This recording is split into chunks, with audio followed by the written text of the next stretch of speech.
aberrante en caso de comprobarse que sea cierto y nada, la expectativa de lo que suceda, qué sé yo, horrible, por supuesto.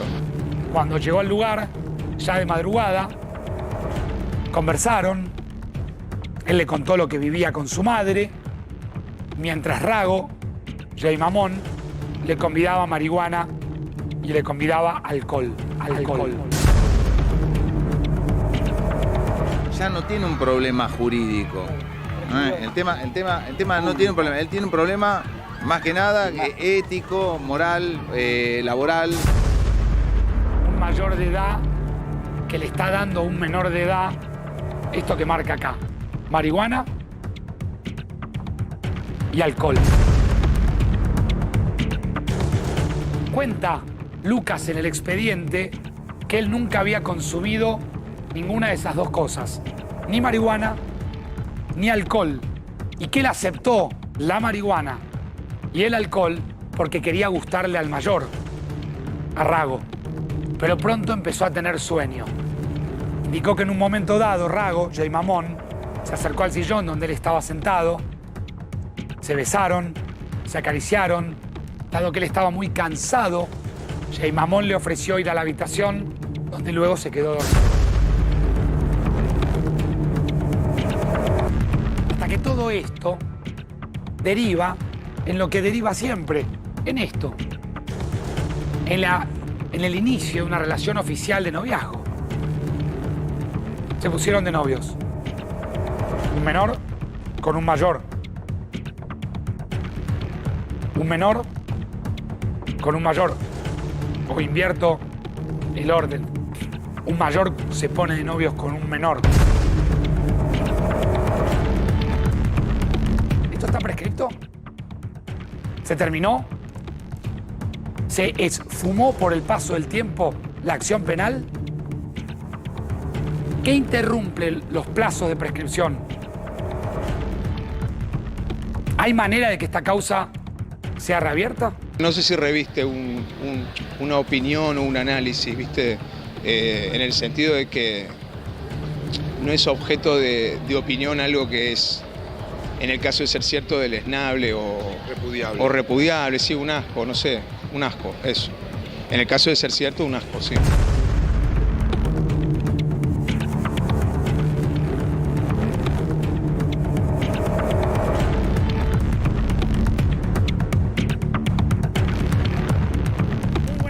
Bienvenidos al noticiero de A24, viernes, Día de la Memoria y la Justicia. Ya hablaremos de eso, pero el expediente que tiene como protagonista a Jay Mamón navega en algunas polémicas interesantes que hoy vamos a tratar de abordar para poder entender si hay por delante algo que pueda suceder.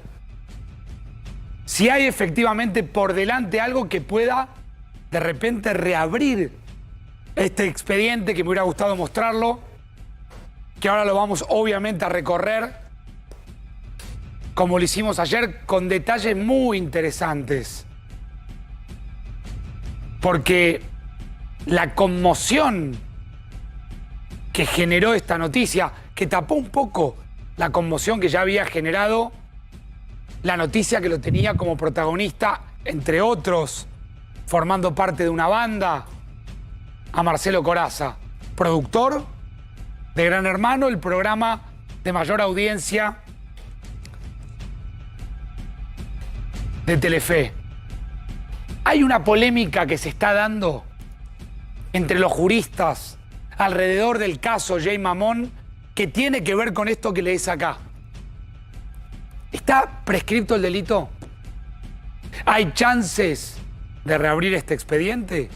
¿O solamente si apareciera en algún momento otro testimonio, si es que existiere otro testimonio, Lucas, que fue víctima de Jay Mamón, terminaría sirviendo como testigo en ese hipotético nuevo expediente que por ahora no apareció? ¿O hay algo más? ¿Son más casos o estamos hablando solamente de una víctima, de Lucas Benvenuto? Una víctima a la que la justicia le dijo: hasta acá llegó usted, hasta acá llegamos. Su causa está prescripta. Ahora, en minutos vamos a hablar de esto, de la polémica de la prescripción. Lo vamos a hacer de la manera más llana, para que no se convierta en una discusión técnica. Para tecnicismo muchas veces tenemos los fallos judiciales. Para tecnicismo muchas veces tenemos lo que dicen los jueces, completamente alejados del pueblo, de la sociedad, a veces incluso inentendibles en algunos fallos.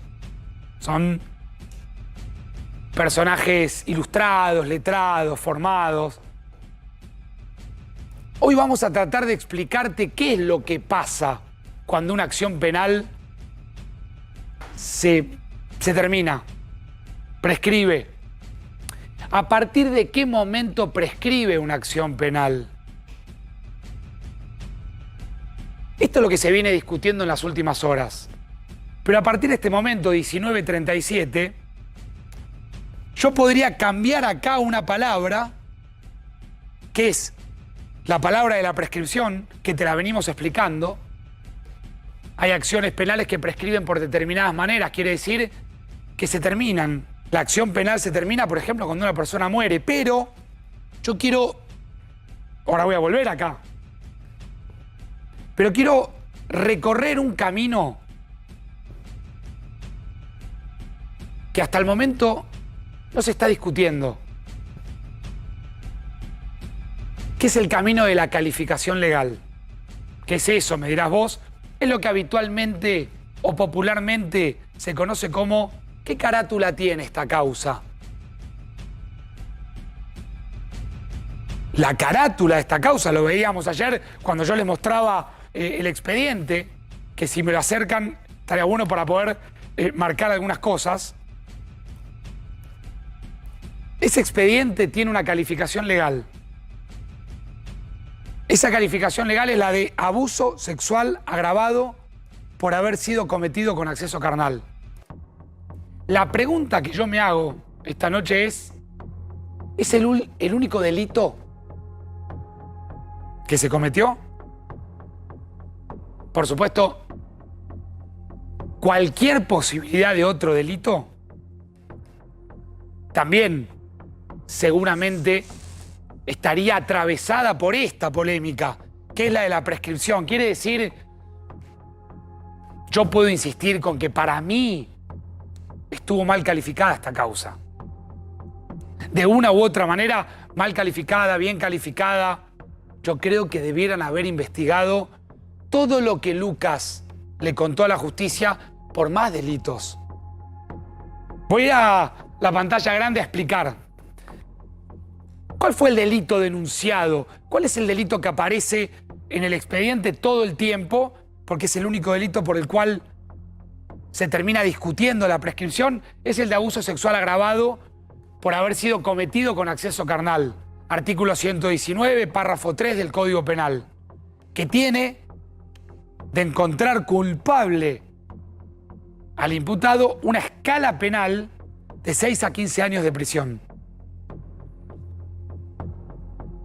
La pregunta que cabe es, de todo lo que vimos en el expediente,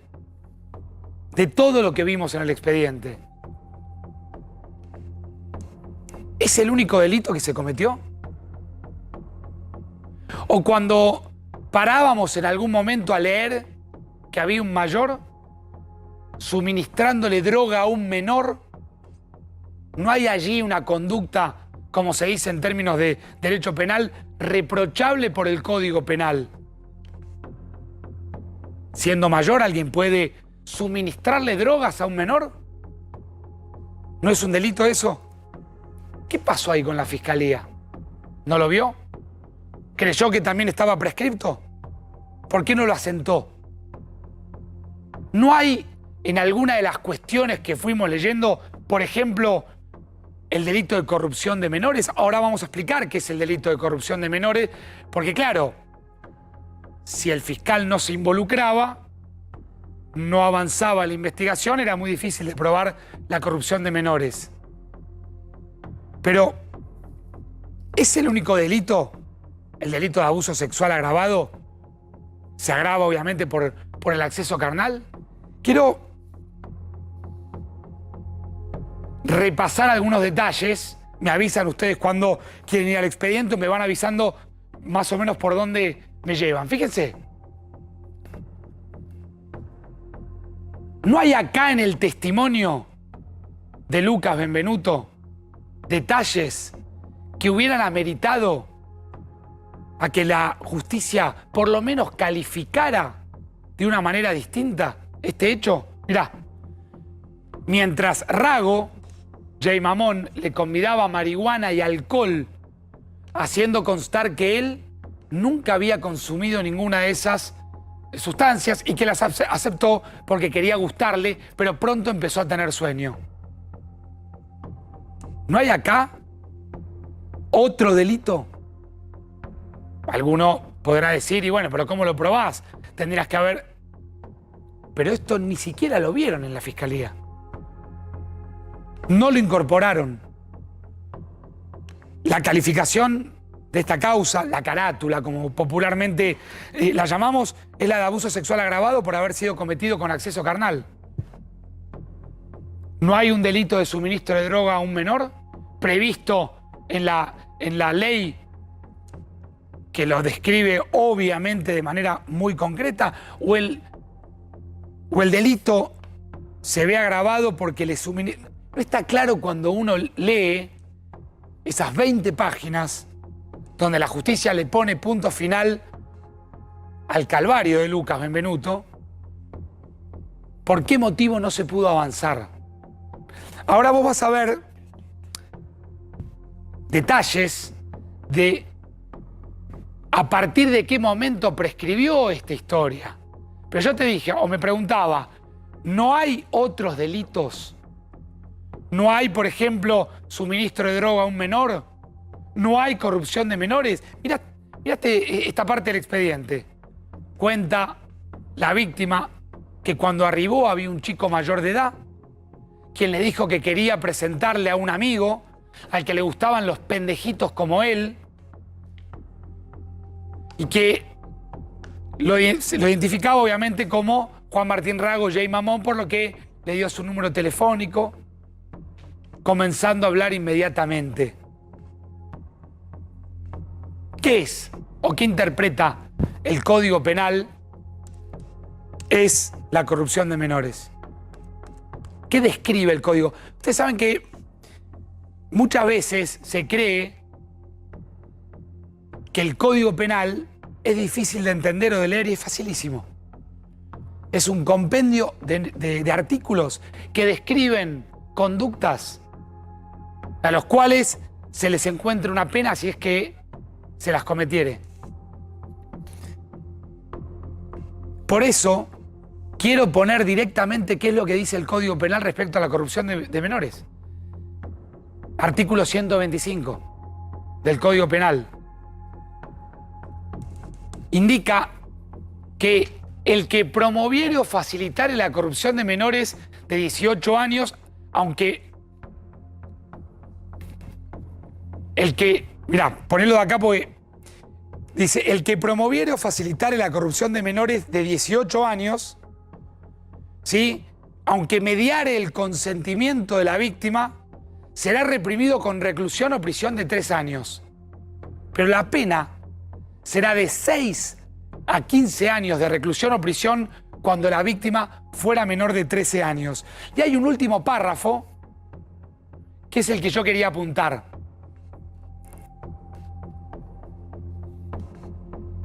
Dice el Código Penal, cualquiera fuese la edad de la víctima, la pena será de reclusión o prisión de 10 a 15 años cuando mediare engaño, violencia, amenaza, abuso de autoridad o cualquier otro medio de intimidación o coerción, como también si el autor fuera ascendiente, cónyuge, hermano, tutor, no es el caso. Ahora, me pregunto, en esta historia, ¿no hubo engaño? ¿No se engaña en la diferencia que hay de edad? ¿No se engaña en la captación de ese pibe vulnerable que era Lucas Benvenuto, que vivía en un contexto de una casa con una madre adicta? ¿No lo interpretan como un engaño? Hoy alguien me decía que la corrupción de menores suele probarse a través de pericias y a través, obviamente, del estudio de la causa. Bueno, era muy difícil, porque acá no hubo pericias. No hubo, por otro lado, ningún estudio de la causa. En 4 meses cerraron el expediente. Por eso vuelvo a la premisa inicial. Hay una polémica alrededor de la prescripción de la causa. Hay un montón de juristas, la gran mayoría, que consideran que está bien prescripta esta causa, que está bien interpretada el momento en que toman, ¿sí?, la fecha en que toman para empezar a contar los plazos de prescripción, que en este caso, por el delito, serían de 12 años. Ahora vamos a hacer la cuenta juntos. Pero eso que nosotros llamamos la polémica de la prescripción, también podría correrse rápidamente a la polémica por la calificación delictiva. No había más delitos acá. Claro, la corrupción de menores era imposible de probar porque no había pericia, no se hicieron pericias. Esto se denuncia muchos años después. Ahora, tampoco hubo ningún tipo de intención de investigar ni de avanzar con el expediente. Quiero mostrarles cómo se cuenta, porque esto lo dice el expediente en la página 6, hace referencia a cómo se interpreta, ¿sí? Cómo se interpreta o a partir de qué momento se interpreta el plazo de prescripción.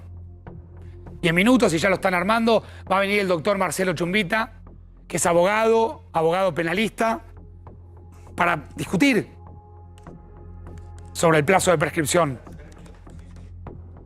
¿Sí? Para empezar a discutir si está bien computado el plazo de prescripción. ¿Sí? Gracias, doctor, por venir. En un ratito vamos a estar hablando de este tema. Yo, porque hablé con Marcelo hoy, sé, no me voy a adelantar, cuál es su postura. La vamos a discutir.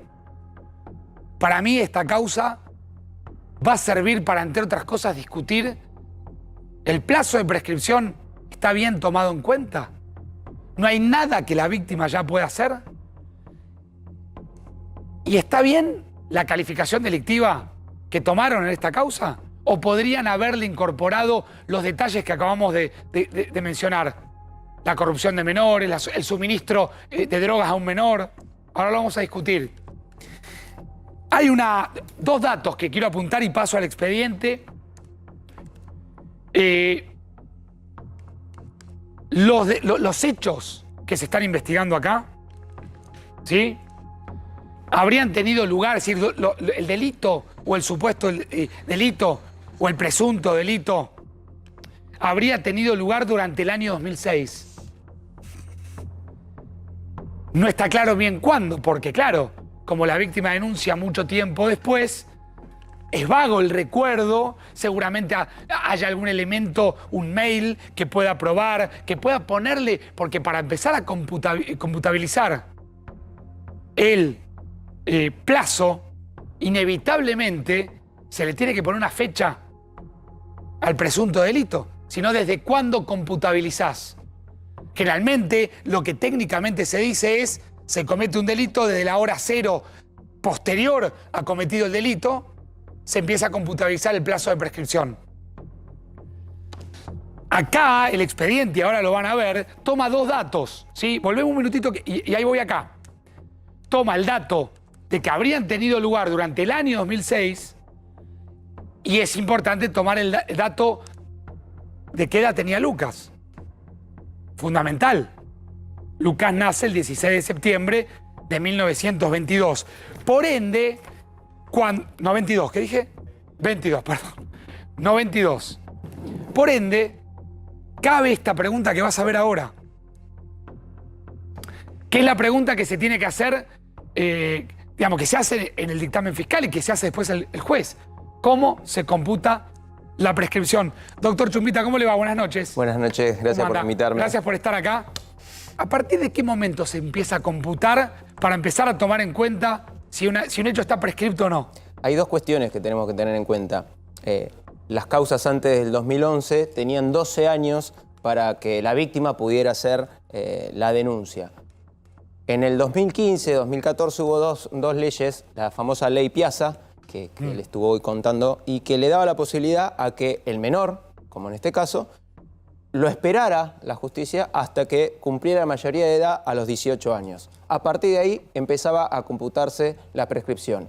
Hubo otra reforma que lo que dijo básicamente es no solamente hay que esperar al menor, hay que esperarlo porque entendamos la complejidad de este tipo de delitos, de lo que está afectado, ¿no? Que estamos hablando, no solamente está afectado la cuestión física, está afectada la cuestión íntima. Ahora, vuelvo a esta pregunta. En el expediente de Jay Mamón, ¿cómo responde el dictamen del fiscal a esta pregunta? ¿Cómo se computa la prescripción? ¿Suena técnico o en casa vas entendiendo lo que te estamos tratando de explicar? Yo después voy a decir cuál es mi postura, o la adelanto si quieren. Yo creo que está prescripta esta historia. Pero también estoy convencido que está mal calificada esta causa. Ahora lo voy a discutir con el doctor Chumbita también. Yo creo que acá había otros detalles. Acá la justicia, yo lo dije ayer, récord, ¿eh? Récord. 4 meses, revolearon el expediente, el fiscal por un lado, el juez por el otro, y chau. Y chau. Mirá lo que dice el expediente. Destacó el acusador público, en este caso el fiscal, que según la normativa, según la ley aplicable en ese entonces, algo de eso decía recién Marcelo, el plazo de prescripción operaba después de transcurrido el máximo de duración de la pena señalada para el delito, si se tratase de hechos reprimidos con reclusión o prisión, no pudiendo en ningún caso el término de la prescripción exceder los 12 años ni bajar de 12. Ahora, dicho plazo operaba desde la medianoche del día en que se cometió el delito o si éste, ¿sí?, fuese continuo en que cesó de cometerse. Dame un poco más, si hay ahí del expediente. ¿Cuándo quedó prescripta esta causa entonces? ¿En qué momento? Si uno hace ese cómputo y tira el tiempo para atrás, porque ese es el juego temporal que hay que hacer para establecer una prescripción. Por supuesto que en el medio de ese plazo temporal hay presupuestos que le interrumpen. No se dio en este caso. ¿Qué causas interrumpen el plazo de prescripción, doctor? Primero, la comisión de un nuevo delito. Eso es importante. Si se hubiera cometido un nuevo delito sobre esa misma víctima. Sobre esa misma víctima y del mismo tipo de delito. Que podría haber sido. Por eso digo, y coincido con vos en esto, fue muy rápido en la cual la manera se sacaron la causa. Digo, se sacaron de una manera prudente, pero bueno. Ahí vuelvo y charlamos con el doctor Chumbita. Es interesante y es un desafío para nosotros tratar de explicarles a ustedes qué hay detrás de todo esto. ¿Sí? Con la mayor tranquilidad, la mayor seriedad. Ya obviamente empezamos a participar todos. ¿Cómo te va, Martín? Hola, Ceci, hola, Eddie, ¿cómo andan? Hola, Facu. Ya abro la mesa. Ahora, avanza el expediente respecto a esto. ¿En qué momento prescribió? Porque esta denuncia es del 2020. Ahora, ¿en qué momento prescribió? Dice el expediente, en ese lineamiento y teniendo en cuenta que los hechos denunciados habrían tenido lugar en el año 2006, cuando Benvenuto tenía 14 años de edad, y siendo que el imputado Juan Martín Rago, Jay Mamón, no registra antecedentes penales, el señor fiscal entendió que el plazo previsto para la prescripción de la acción penal contra aquel operó en el año 2018, que también es todo muy vago. ¿En qué mes del 2018? ¿En qué momento? ¿En qué momento del 2006 se cometieron los delitos?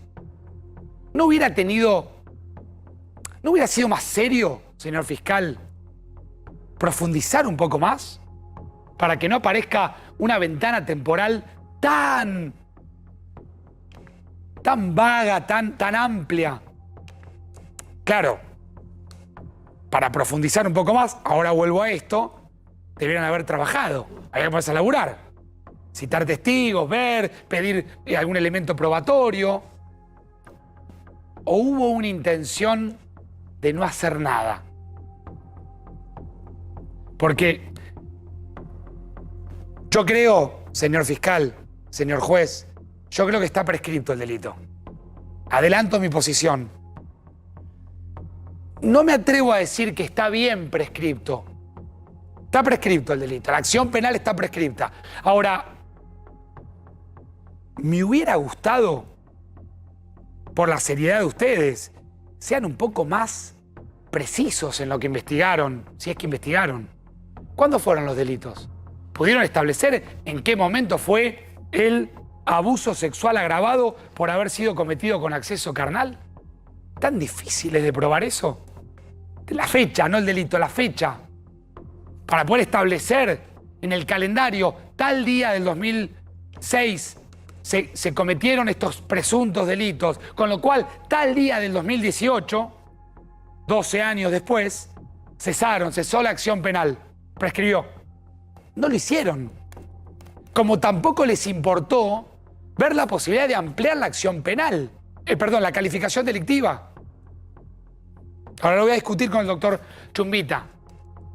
En ese lineamiento, teniendo en cuenta que los hechos denunciados habrían tenido lugar en el año 2006, cuando Benvenuto tenía 14 años, y siendo que el imputado no registra, el señor fiscal entendió que el plazo previsto para la prescripción de la acción penal contra aquel operó en el año 2018 y devolvió los actuados al tribunal postulando la declaración de la extinción de la acción penal por prescripción a su respecto y consecuentemente el sobreseimiento del imputado por aplicación de lo normado en el 59, inciso 3, 62, etc. Dame un poquito más. Sentados los antecedentes del caso y habiendo recabado, ya dice el juez, el señor fiscal, los informes de antecedentes por parte del registro, ahí le piden al Registro Nacional de Reincidencia saber si Jay Mamón tenía antecedentes penales. A la división, se encuentra incorporado el expediente digital, confirman que Juan Martín Rago no registró otro proceso distinto del presente, consideró que me encuentro en condiciones de dar respuesta al planteo del doctor Patricio Lugones, coincido con el análisis efectuado por el fiscal, el acusador público, en cuanto que atendiendo la fecha de la denuncia que diera génesis a la presente investigación, no sabemos bien la fecha, que se le, sigue una más, cambio ahí, que se le siga al nombrado Rago en orden al delito de abuso sexual agravado en los términos del 119, ¿sí? En el transcurso del 2006, y toda vez que los informes de antecedente negativo indican que desde entonces, ese momento de la fecha, chau, prescribió. Doctor Chupita, ¿no debieran haber profundizado un poco más la fecha del presunto delito? Claramente. Claramente, no solo haber profundizado, porque nuestro código dice a partir de la noche que ocurrió al día siguiente, y no tenemos como vos lo mismo lo dijiste, no tenemos una manera de establecer. No hubo una investigación apropiada y además los jueces tienen elementos para no solamente tan livianamente prescribir la causa, que es mi postura diferente a la tuya. Nosotros tenemos la Constitución, está perfecto, pero por arriba de la Constitución tenemos convenios internacionales, Belén do Pará, que se... Pero perdón, ¿usted cree que está bien prescrito este delito? No. Yo pensé que, o sea, ¿usted cree que esto debiera quedar, ¿se puede abrir? No se puede abrir. No se puede abrir porque es cosa juzgada, pero lo que nos tenemos que preguntar, porque la verdad que el brazo de la sociedad en las cuestiones de la justicia es el Poder Judicial, y en el cual todos tratamos de confiar. y confiamos, los abogados llevamos las causas a entendimiento de ellos. Pero ¿qué es lo que tienen que hacer? Usar todos los elementos que tengan a sus manos antes de prescribir. No lo usaron. O sea, por arriba de las leyes argentinas están los tratados. Los tratados que les dan elementos para que especialmente se trataron estos elementos, la Convención Interamericana. Los tratados no se miraron en este caso. No se miraron. Y ellos tienen la posibilidad de la interpretación y decir, bueno, ¿qué estamos tratando acá? La integridad de una persona. Estamos tratando, tal vez se le destruyó la vida. Entonces, con mucho cuidado, hay que ver si no tenemos que haber dado, y esto yo desconozco la tarea que hizo el colega que lo acompaña al denunciante, Lucas. Sí, a Lucas, el doctor Javier Moral. Me dicen que es de la mejor. Sí, muy en este caso quiero aclarar algo. No tuvo. Lucas se presenta ante Javier Moral porque Javier Moral había sido el abogado en la otra causa donde él logra desbaratar y logra efectivamente romper la estructura digamos, de la red de pedofilia de Corsi, de Roca Clement, de Santi Lozano. Pero acá no lo acompañó. Acá no lo acompaña porque el colega interpreta que estaba prescripta y le dice, yo creo que está prescripta esta causa. Inclusive, Facu se entera cuando la causa ya estaba prescripta. Porque la propia víctima le dice a Javier Moral, al abogado, yo decido hacer la denuncia por consejo de mi psicóloga. Hablando, tratando lo que me pasó, me dijo, si vos considerás que cerrás una etapa presentando la denuncia, aunque esto esté prescripto, presentala. Y de hecho hizo una presentación vía mail porque fue durante la pandemia, ante la Cámara del Crimen, y el doctor Moral se entera después. Por lo tanto, en esta causa él no estuvo acompañado por un abogado. Bueno, con más razón, estos convenios, los que dicen es el especial tratamiento de la víctima. Hay que acompañarlo. El Estado tiene que acompañarlo. No lo puede simplemente, y en plena pandemia, donde todos estábamos resguardados en nuestras casas por lo que ya sabemos, es acompañarlo, estudiar la causa con detenimiento y recién ahí tomar una decisión. Ahora, doctor, en todas las causas de abusos sexuales a menores, ¿los jueces y fiscales aplican los tratados internacionales? No, al contrario. Deberían, y es por eso digo que esto viene esta semana. ¿Por qué no lo hacen? Desconozco, pero como ustedes comunicadores, viene bárbaro esto, que pongamos en el tapete de la sociedad una discusión que se tiene que dar, porque la mayoría está... La mayoría de la doctrina... Una discusión que dábamos de una manera hace 10 años o 15 y damos de una manera distinta ahora, porque la sociedad va cambiando la manera de ver estos temas.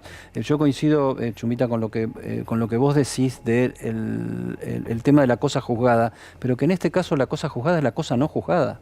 O sea, porque acá es el tecnicismo del momento de la prescripción y la cosa quedó ahí. Y nadie niega que haya existido la cosa.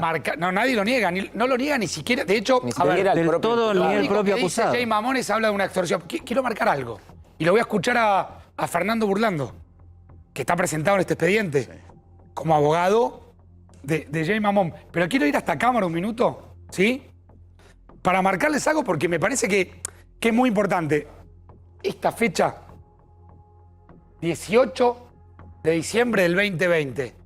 ¿Saben qué fecha es? El momento en que se presenta el denunciante. Abran un calendario. 18 de diciembre del 2020. Mirá esto. Voy acá. Seguime, diré con... Mirá. Voy acá, voy acá, voy acá. Llego a esta fecha. ¿Qué fecha es? 9 de marzo del 2021.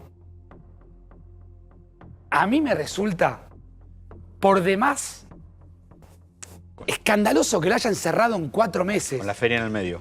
Con feria en el medio. Y pandemia.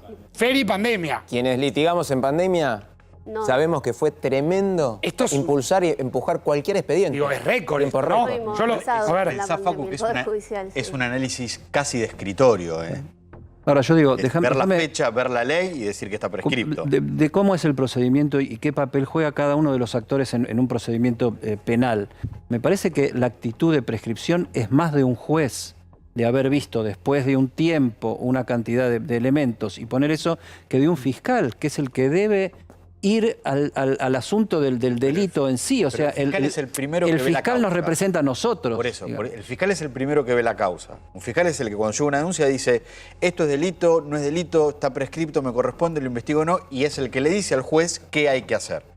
El fiscal es el que dice, juez, Claro. esto está prescripto. Por Y eso el juez digo. dice en su fallo, yo tengo casi las manos atadas porque el representante Claro. de la acción pública es el fiscal. Déjenme escucharlo a Fernando El Burlando. monio lo cierra el fiscal. Claro, el monio lo cierra el fiscal y el juez toma el dictamen. Por eso este expediente tiene un capítulo que lo mostrábamos recién, que se llama del dictamen del fiscal. Sí.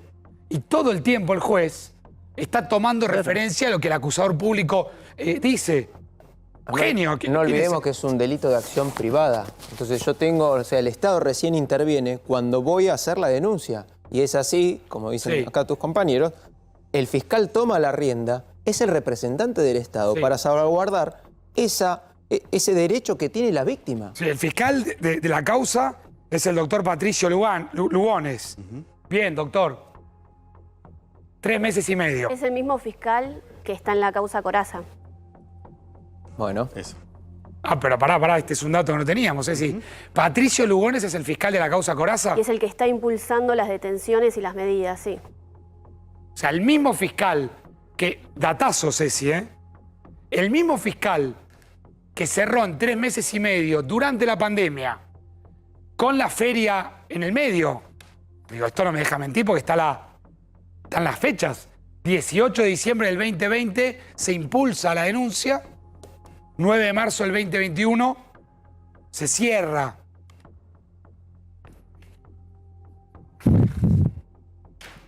Dámelo a Fernando Burlando, lo quiero escuchar. Fernando, como abogado, ¿cómo tomaste la noticia de la denuncia contra Jay Mamón?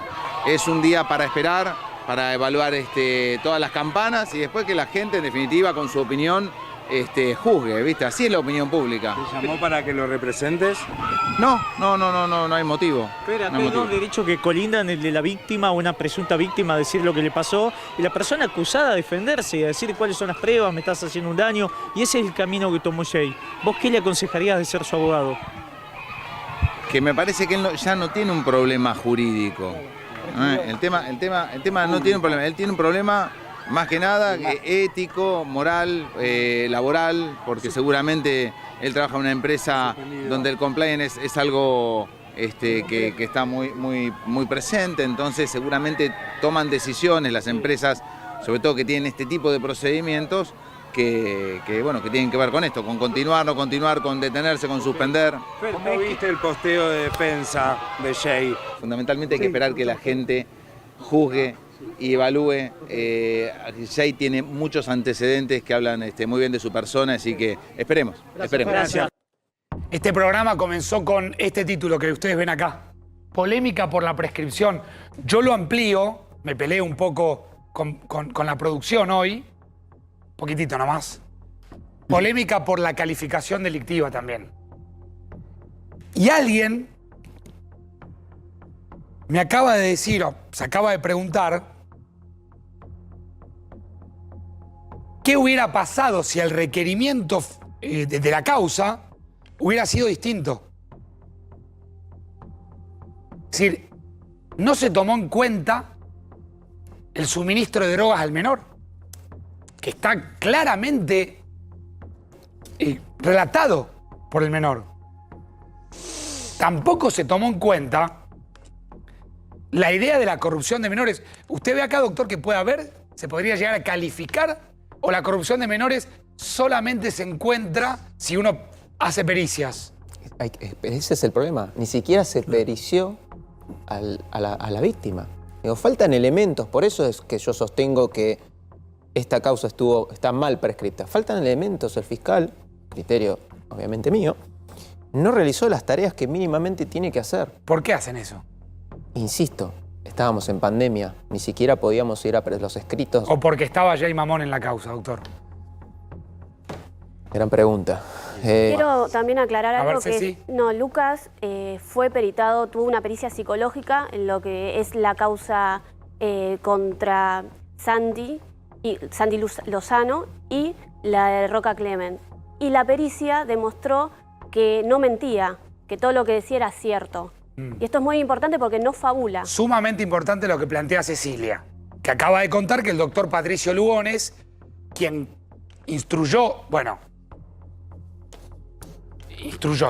selló este expediente, Porque esto no es instruir, doctor. Un poquito más. Podría haber profundizado. Porque, según tengo entendido, Lucas tenía mails que acreditaban, por lo menos que especificaban y cerraban un poco más ese plazo temporal para poder encontrar. Yo creo que está prescripta la causa. Se lo aclaro, doctor. Se lo aclaro. Lo que no quiere decir que esté bien prescripta, pero es para discutirlo. Sí, lo que no sé si en la próxima deba estarlo tan rápidamente. O sea, porque esto también es un ejercicio que la sociedad va haciendo en función de este tipo de delitos. A ver, gracias a nosotros, a la democracia y, si querés, a Dios, existe el derecho a la defensa, y en cuanto al derecho a la defensa está basada la prescripción de los temas, porque decís, bueno, nada puede estar abierto toda la vida y para siempre, en algún momento las cosas pasan y ya está. Pasó, salvo las causas de lesa humanidad. Ahora, Claro. ahora hay excepciones a esa manera de ver los temas, y hay una cuestión: ¿cuál es el valor que vos estás dando por juzgado? ¿El tecnicismo de la prescripción, o que puede quedar un delincuente suelto que droga a las víctimas, las engaña, las mete en la cama, etcétera, etcétera? O sea, ¿cuál es el valor puesto? Y ojo, siempre del lado del derecho a la defensa, porque si no, no hay justicia.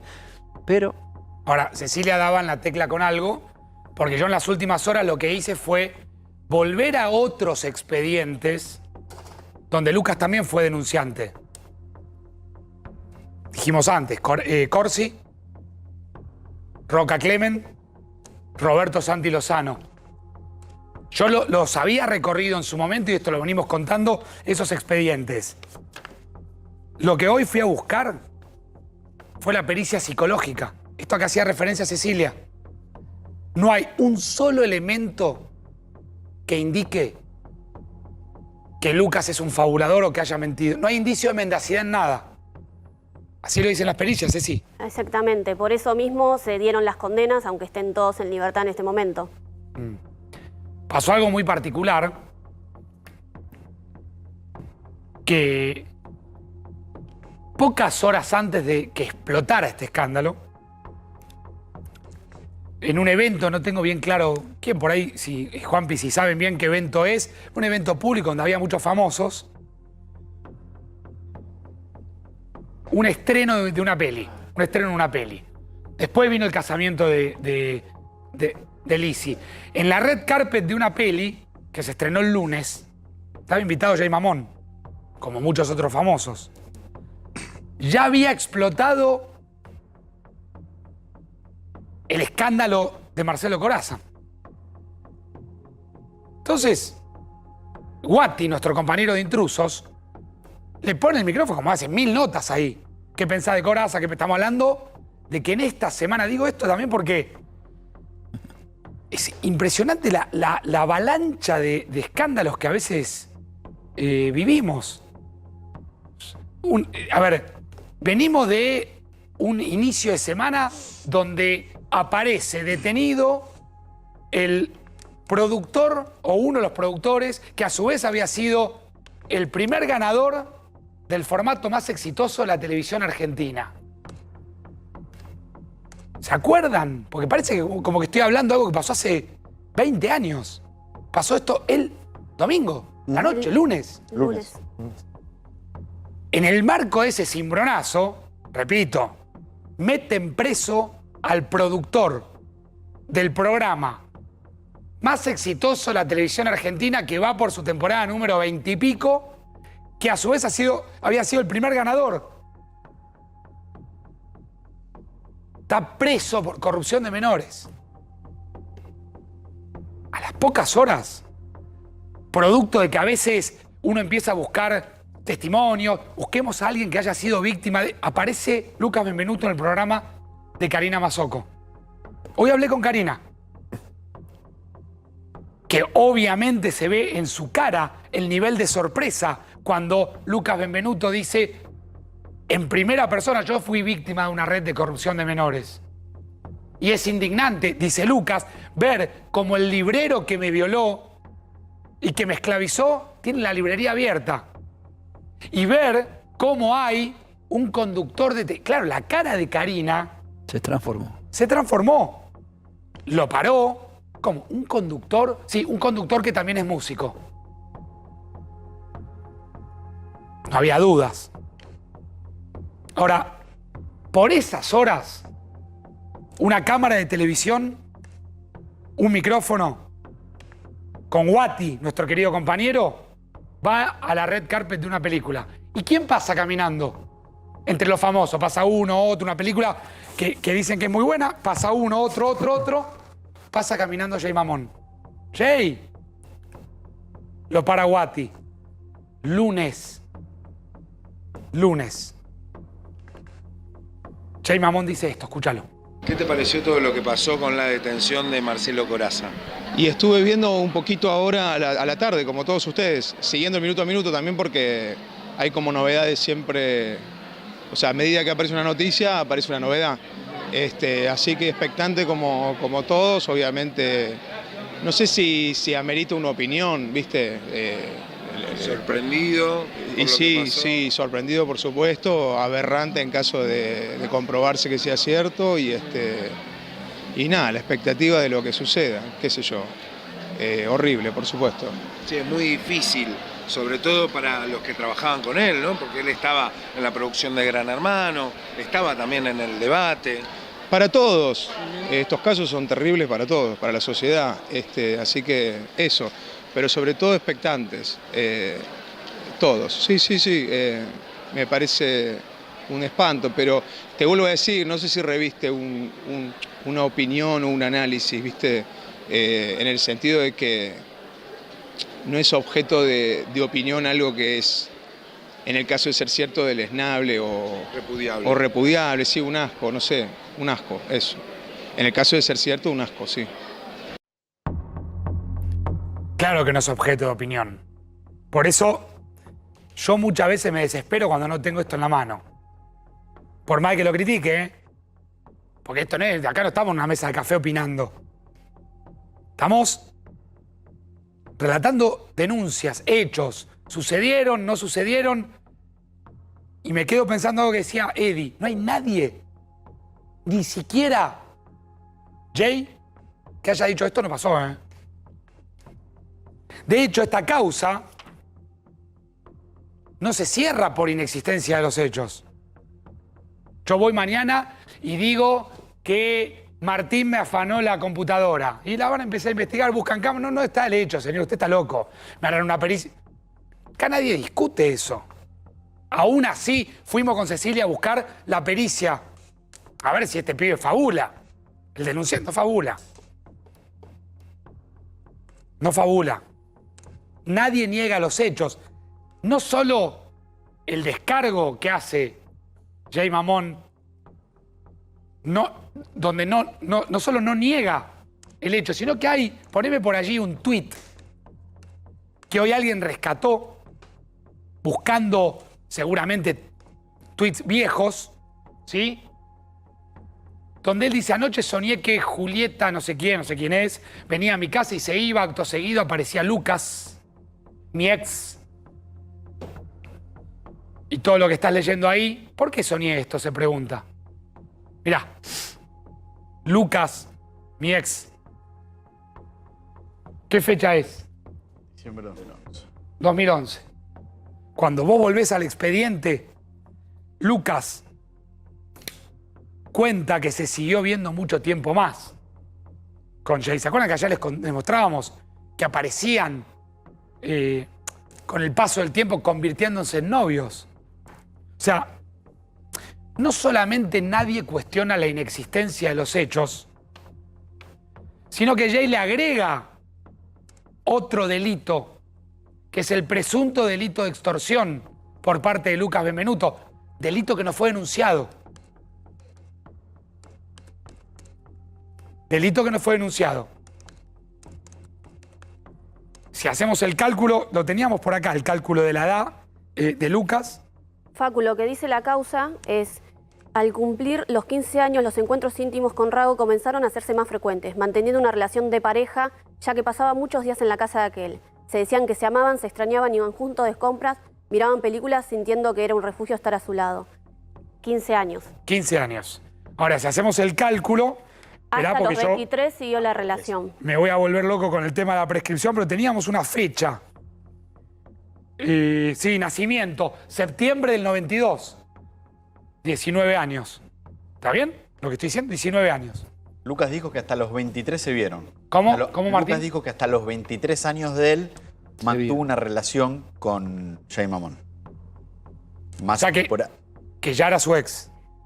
Sí, sí, sí. Como dice él. Sí. La prescripción de la acción penal contra aquel operó en el año 2018.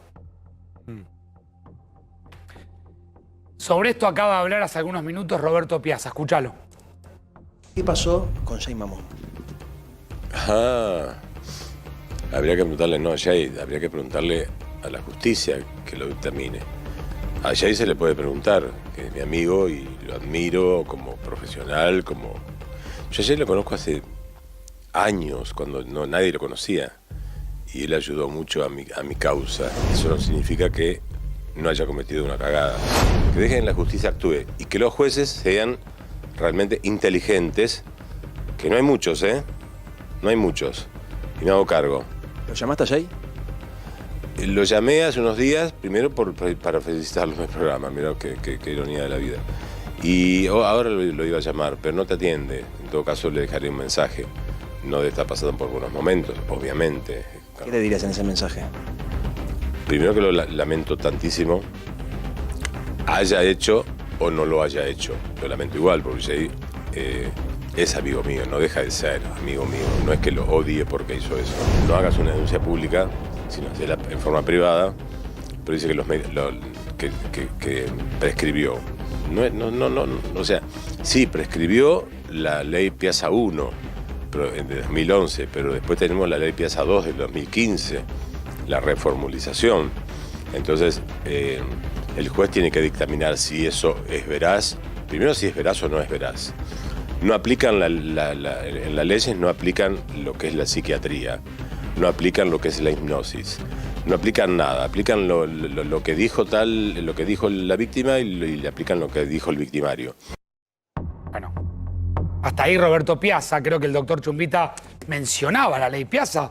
Todos tuvimos que caer ahí a estudiar un poco qué fue esta modificación.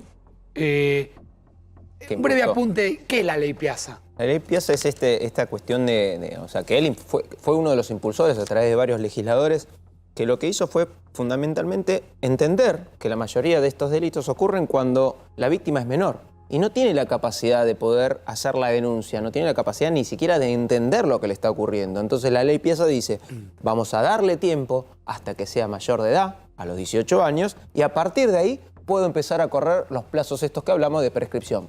Pero démosle el tiempo que cumpla la mayoría de edad para que entienda y pueda denunciar. Pero entonces, perdón, doctor, ¿la ley Piazza no modificaría el plazo de prescripción de esta causa o no porque los delitos fueron posteriores y acá no se aplica? Y ahí está la discusión de la retroactividad de la ley, que también, digo bueno, pero acá se le aplica al reo, entre comillas, la ley más benigna. La ley más benigna, pero insisto, en esto, y esto también varios colegas me acompañan en la decisión, estamos hablando de delitos muy complejos donde el Estado, los fiscales, los jueces deberían analizar. ¿Cabe la posibilidad que en este caso, en estos casos de corrupción, estos casos que estamos hablando que son aberrantes, tengamos que aplicar la retroactividad de la ley?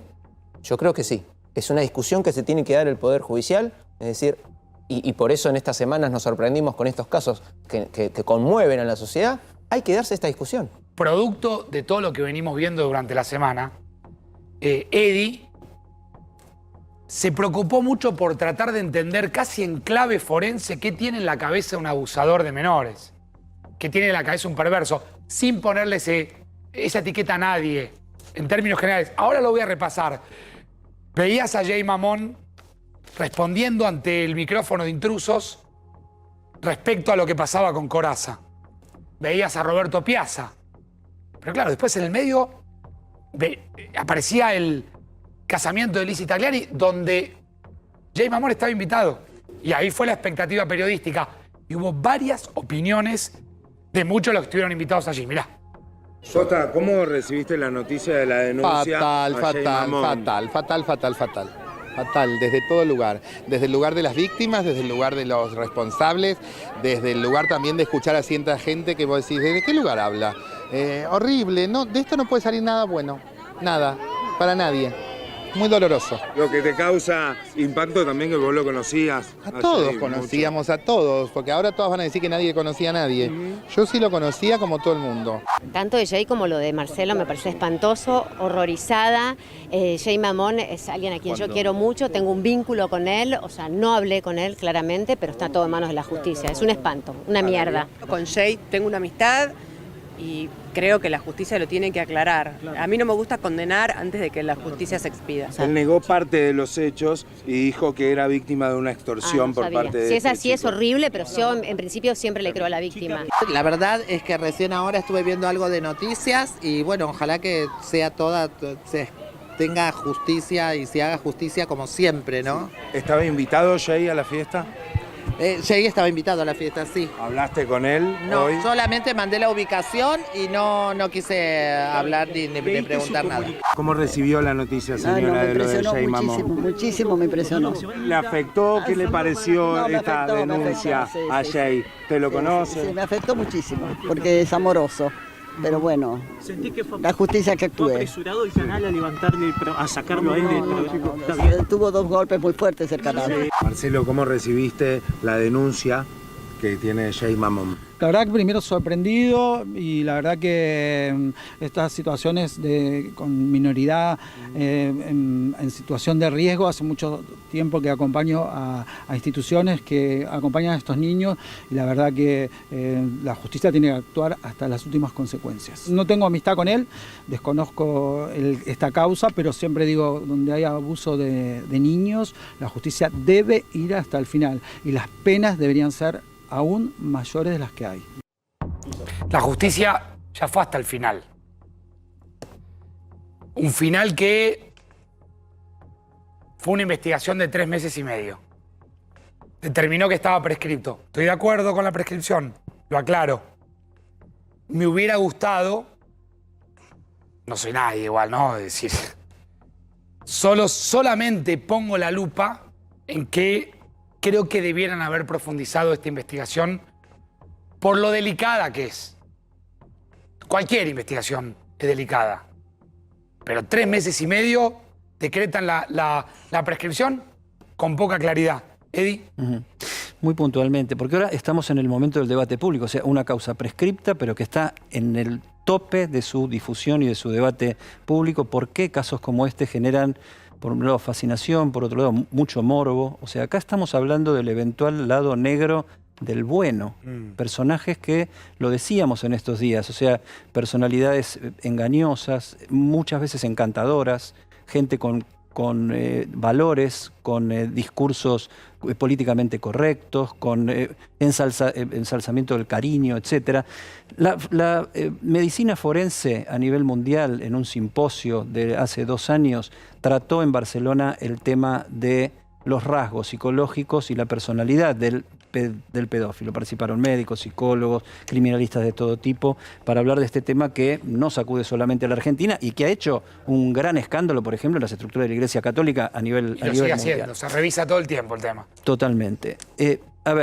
Características: inestabilidad, inmadurez, anclaje en periodos de su propia infancia por parte del pedófilo, o sea, la propia infancia del pedófilo como el momento, la etapa en que se genera y se asienta esta tendencia. Miedo al rechazo, sentimiento de inferioridad, no se consideran enfermos ni admiten ser objeto de cualquier tipo de terapia. O sea, nosotros no somos enfermos, nosotros no estamos enfermos. Hay hasta una doctrina de, te diría, de cierta santidad de la pedofilia en cuanto a su ejercicio por parte de quienes la ejercitan. Hay doctrina.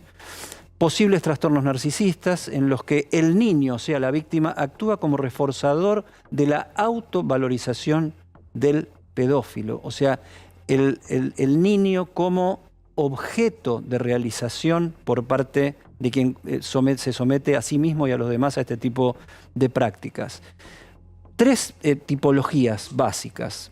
Ansiosos resistentes es una, o sea, adultos con baja autoestima que buscan aprobación y se sienten seguros con una pareja a la que pueden controlar, de la que pueden ser un referente, un modelo.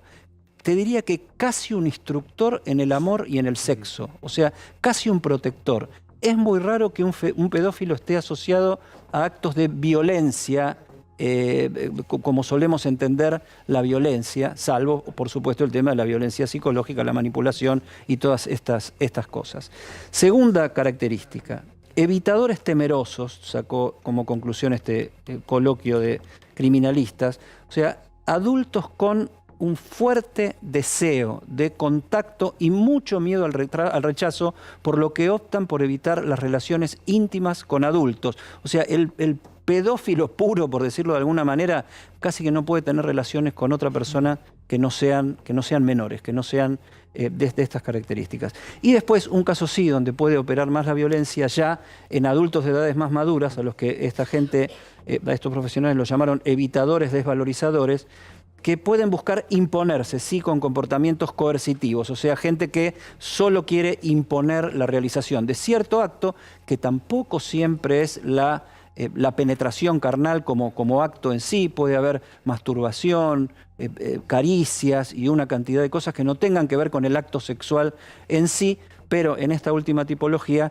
la violencia y la coerción física ya sí como un elemento de dominación. Nos quedamos obviamente hablando del tema porque está la otra causa, la que en paralelo tiene como protagonista a Corazza y a toda esa estructura. Hoy nos vamos a meter con Andrés Charpenet, uno de los detenidos, para profundizar. Ceci, ¿quién es? ¿Qué se sabe? Es uno de los detenidos que no hay mucha información, tiene 53 años, en su Facebook dice que es soltero, en redes sociales también tiene redes sociales que tienen que ver más bien con la seducción de hombres, ¿no?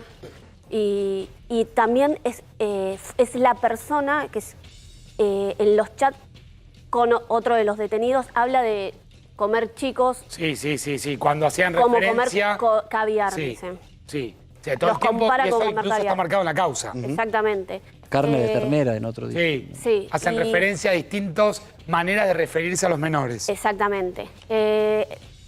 Charpenet pidió la excarcelación.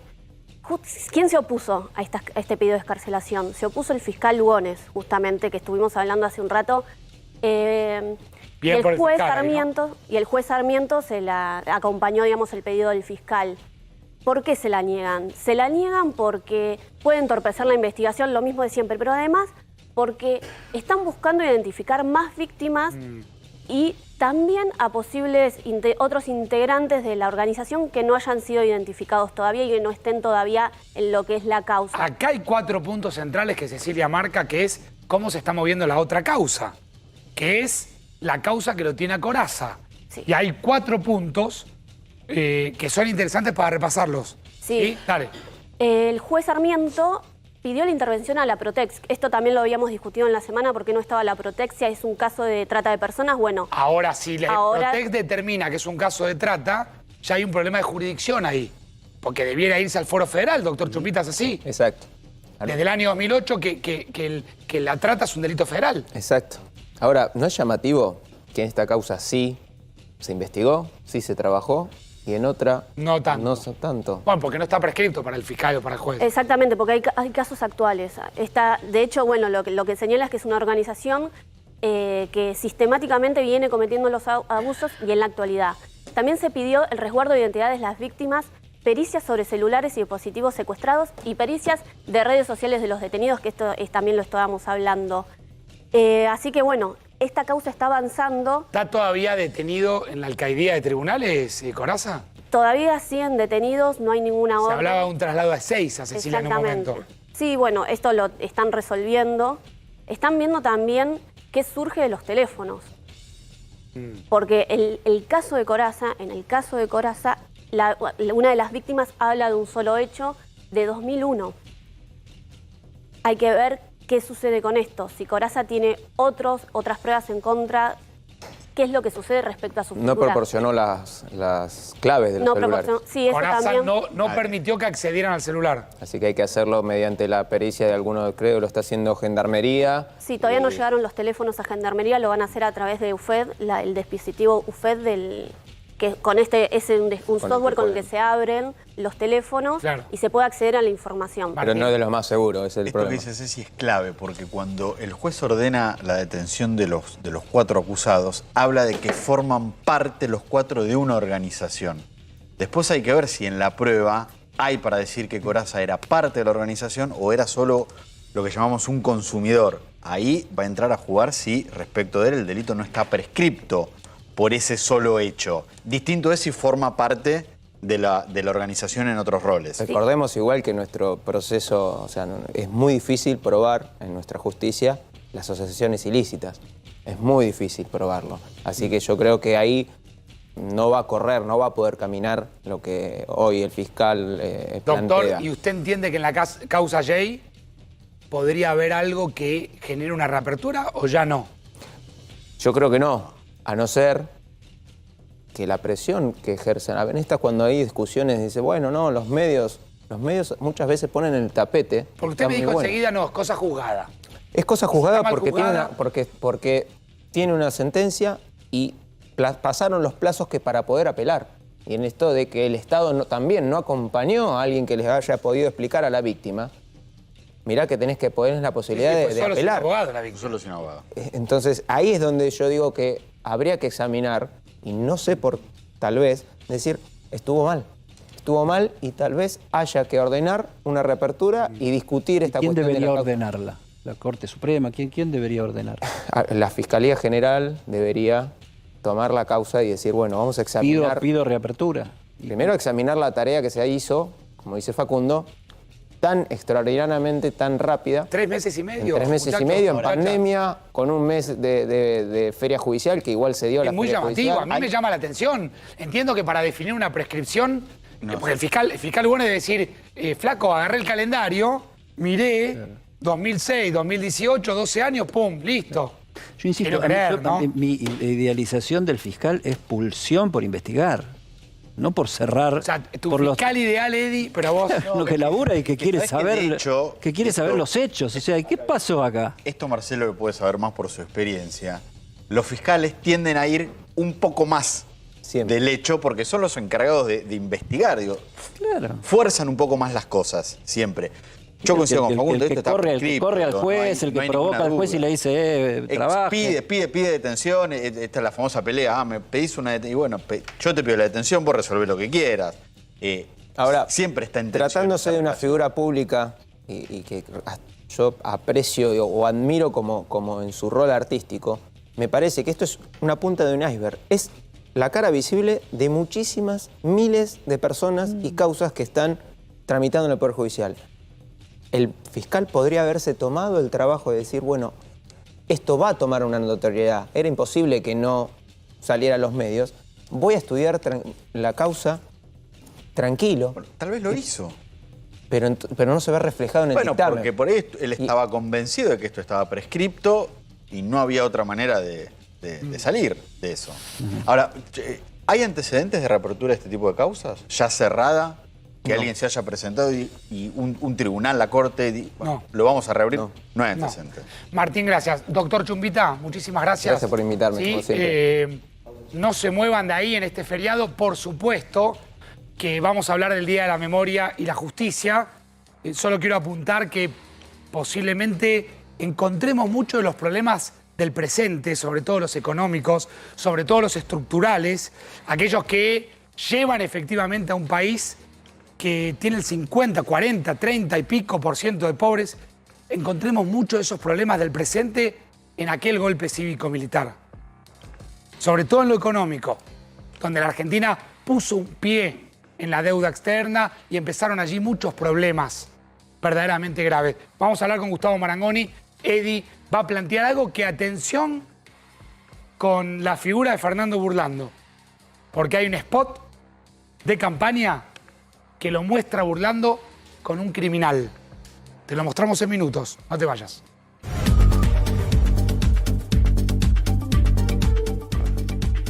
...20:48, mucho más por delante, ya está el señor Gustavo Marangoni, impecable, como corresponde, en este feriado.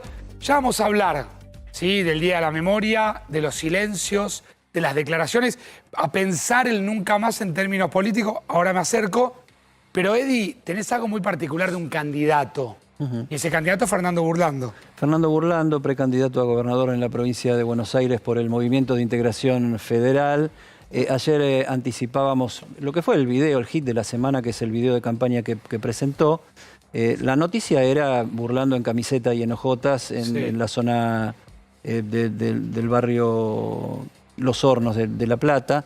Ahora, el tema es uno de los personajes con los que aparece abrazado Fernando Burlando en este video, donde el eje, el lema es la gente decente, la buena gente. Esa foto, el que está en el centro con gorrita y barba, la persona se llama José Luis Auge y fue uno de los asesinos de José Luis Cabezas, en la llamada Banda de los Hornos, de ese barrio donde están dándose las cosas. Ahí lo tenemos a Auge, sin barba, mucho más joven. Impactante esta imagen porque allá está en el fondo Burlando, mucho más joven. Jovencito, empezando su primer brillo como abogado penalista lo dio en esta causa, representando a los llamados horneros.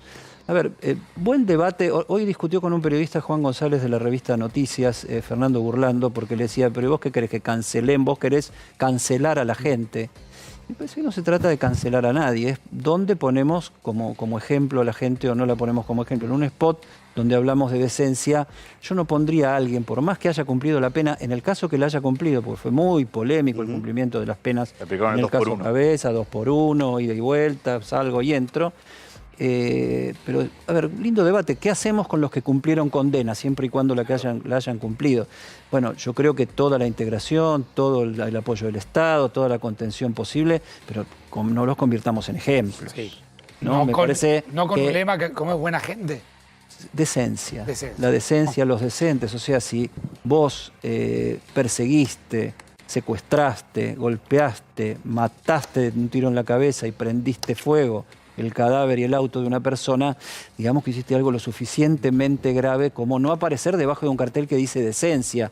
Pongamos rehabilitado, pongamos cumplió la pena, pongamos otra cosa si queremos, pero duele. Acompáñame a hablar con Gustavo, Eddie. Nunca más silencios, palabras, declaraciones, pensar lo que fue esta jornada que debiera ser de reflexión en clave más política, Gustavo.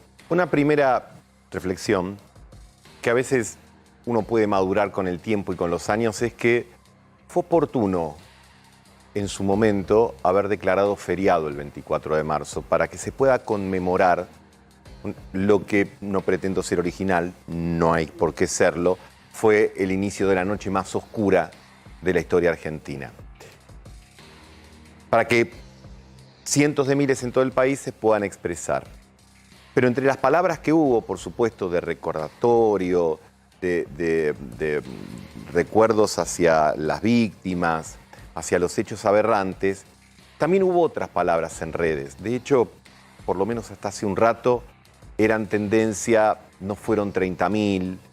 O vemos en los últimos meses y en los últimos años imágenes de un Videla reivindicado. Una democracia sólida como la nuestra puede tolerar ese tipo de manifestaciones, pero utilizo enfáticamente el tolerar, porque solo se tolera. Quienes creemos en la democracia no buscamos prohibir, pero estas manifestaciones se toleran solamente y con mucho esfuerzo, porque tolerar requiere un esfuerzo adicional para los que toman los símbolos de lo peor del pasado de la Argentina y muchas veces hasta en tono de broma o en discusiones estadísticas plantean cuestiones que realmente duelen y molestan porque el horror impone un límite. Todos lo sabemos. Podemos hacer en nuestra vida cotidiana chistes y bromas con cosas, pero hay límites en los que nos encontramos y decimos, che, con esto no. O podemos admitir diferencias en materia de medidas administrativas de gobierno, pero no, como recién señalaba Eddie, en otro caso específico, con todo lo que tiene que ver con el crimen, con el secuestro, con la tortura o con las cosas que ya conocemos.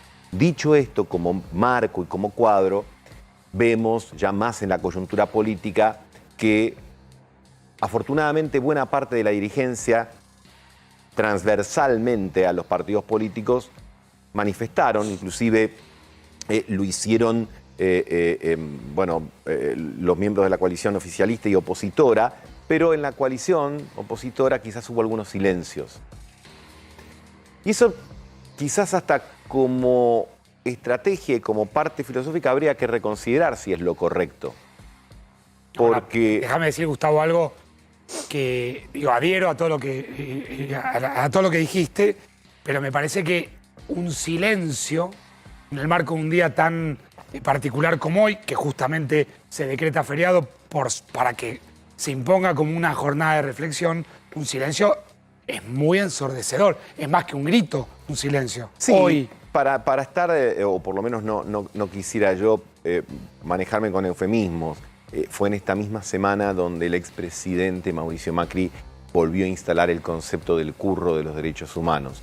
Aún si quisiera mantener esa posición, eso no tendría por qué ir en contra de recordar en su condición de expresidente democrático, plenamente democrático, que el 24 de marzo es un parteaguas en la historia argentina y que todos los que adhieren a la competencia y a la libertad para llegar al gobierno y para todos los actos de control tendrían que tener una palabra. No fue el único que mantuvo un silencio. A ver, Macri inició la cercanía a la Semana de la Memoria diciendo que los derechos humanos eran un curro. ¿Y hoy no se expidió?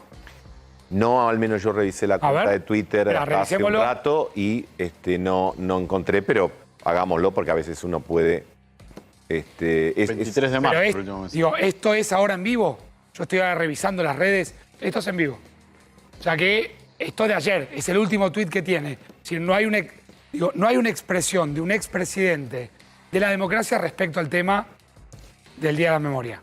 Y a mí me parece que nadie duda que Juntos por el Cambio es una fuerza plenamente democrática y además una enorme cantidad de sus dirigentes, del radicalismo, del propio PRO, Horacio Rodríguez Larreta, María Eugenia Vidal y otros tantos, se manifestaron contundentemente en favor de la memoria, de la verdad, de la justicia. Por acá Patricia Bullrich, no, mirá.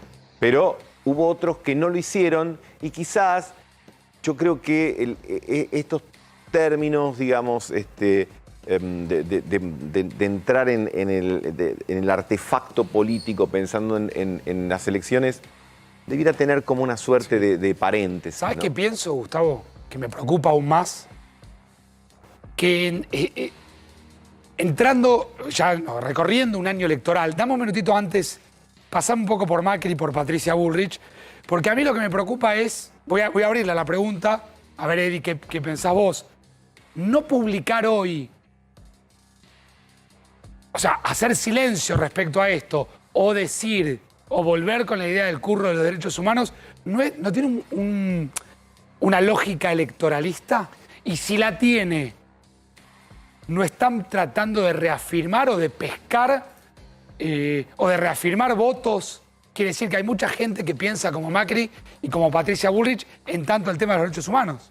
Es probable que sea así, pero yo insisto en lo mismo, que uno podría, eventualmente, no es mi posición claramente, pero uno podría señalar una posición crítica respecto a la actividad de determinados organismos o algunas cuestiones que sucedieron en esa materia, pero eso no quita que a la vez y concomitantemente puedas rechazar el 24 de marzo como una fecha nefasta en la historia. A mí me parece una muestra de lo antinatural que son los discursos de campaña mayoritariamente. O sea, la dirigencia, yo cumplo 60 años el mes que viene, dentro de poco tiempo. La dirigencia política está en los 60 años, digamos, la dirigencia argentina. Que no te pase nada el 24 de marzo y no tengas nada que decir ni que preguntarte a vos mismo, claro, es quedarte afuera de la realidad porque te pasó a vos el 24 de marzo. Yo empecé las clases de mi colegio secundario en marzo de 1976, hice la colimba en 1982 durante la Guerra de las Malvinas, por alguna fuerza del destino no fui porque seguramente no estaría acá contando el cuento. No puede ser que esta generación no nos haya pasado ni generado nada, ni podamos entender que un viernes como hoy, y es un poco para pensar en uno mismo y cuánto construimos y cuánto nos debemos de democracia en 40 años, porque estamos cumpliendo 40 años de democracia y estamos tal vez peor que nunca desde la democracia. Y además, Eddie, tenemos una concentración de efemérides entre el 24 de marzo, el gran horror, y el 2 de abril, el gran error. Quizá no hubo error estratégico más grande en la historia argentina que el 2 de abril. Más allá de que las personas, militares y civiles que fueron a dar su vida por allá merecerán nuestro reconocimiento perpetuo y la memoria permanente, pero que el 2 de abril fue el gran error y el 24 el gran horror, y ambos fueron hechos por una dictadura militar, merece siempre ser centro de una reflexión. Mirá esto, Gustavo, y ya cierro con Martín con un dato, que sé tu apego a los archivos, con lo cual te va a gustar. Poneme esas imágenes. Horas inminentes de un golpe de Estado. Esto fue recuperado hace poco tiempo. Son imágenes que obviamente estaban bastante guardadas, pero fue recuperado y observen cómo se vivía, qué había, qué pasaba. Muy buenos días, compañeros. ¿Qué pasaba en las horas previas? Esto lo recuperó el Museo del Cine y son imágenes que pocas veces se vieron, pero mostraba el clima que se vivía a pocas horas del golpe. Gustavo, te saludo. Muchísimas gracias, buen fin de semana. Igualmente. Martín, en el cierre, porque hay datos también de la justicia del golpe. Sí, claramente, digamos, el 24 de marzo se vincula mucho con la justicia porque desde 2006 vinieron la gran cantidad de juicios orales que se hicieron por los delitos cometidos durante la última dictadura militar. Algunos números. Hasta ahora hubo 296 juicios con 1.115 genocidas que fueron condenados. Hoy hay más personas en prisión domiciliaria que en una cárcel común. 546 personas en prisión domiciliaria, 164 en cárceles. Y un dato que me parece muy relevante y que se habla poco. Los delitos sexuales que se cometieron en los centros clandestinos de detención durante la última dictadura militar, 154 represores condenados por delitos. Claro. Hubo condenas. Es un dato menor, ¿eh? Pero siempre se habla de tortura, la desaparición, el secuestro y los delitos sexuales se habla poco. Y lo último, más allá que pasaron 47 años, sigue habiendo causas en trámite. Hay 15 juicios que se están realizando, 75 esperan fecha de inicio y hay 269 causas que se están investigando. Martín, muchas gracias. Hasta el domingo, el lunes. Buen fin de, compañero. Nos reencontramos el lunes. Se quedan, llega el pelado con toda la banda, 9 de la noche, en punto. No, me pasé un minutito. Minutito. Buen fin de semana. Chau, chau.